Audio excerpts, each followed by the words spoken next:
Let's talk about just new news on these Trump nominations, cabinet nominations. Joining us, Montana Senator Tim Sheehy. Senator Sheehy, welcome, sir. Cloture vote. Pete Hegseth passed it 51-49. Procedural vote cuts off debate. There'll be, I guess, a full confirmation vote tomorrow. Mitch McConnell stayed with him. He lost Susie Collins and Lisa Murkowski. You think Hegseth will make it on the floor vote, sir? Yes, I do. He'll make it through.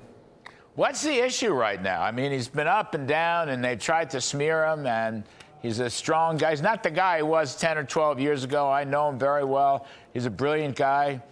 I mean, what's the issues left here?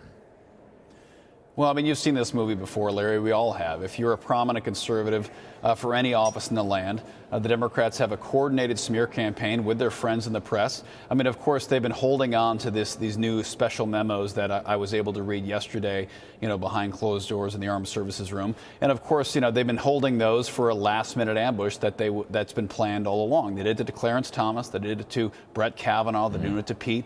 They do it to all of us. So they don't have policy issues to run on. They know they've lost on policy, so they resort to this. He's going to make it through. It's going to be tough, but we're going to get it done. You're so right. We were just talking with our political panel about this, how the left and the social media left are all calling Elon Musk a Nazi, because he exuberantly was waving his arms, just like normal people do. I mean, there were pictures of Hillary Clinton doing it. Throughout these nominations, throughout the hearings of the committee, Senator Sheehy, I mean, I watched a lot of it. I watched Pete's, I watched Bessent's, I watched others. The Democrats, sex smears or alcohol smears or you're a Hitler, you're a no issues, no policy issues. They've learned nothing from November 5th. They are in such a weak, bad position, it seems to me. I've had friends of mine say, I watched the nomination hearings and the Democrats had nothing to say. Nothing.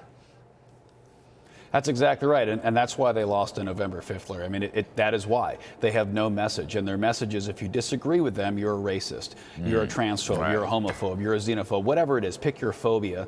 That's what they call you when you have constructive policy disagreements, and the American people said, you know what, I'm sick of name-calling. I want cheaper groceries, I want cheaper gas, I want a secure border, safe streets. So let's get to work with common sense policies, and that's exactly what the Trump administration is doing with our support. Couple other quickly.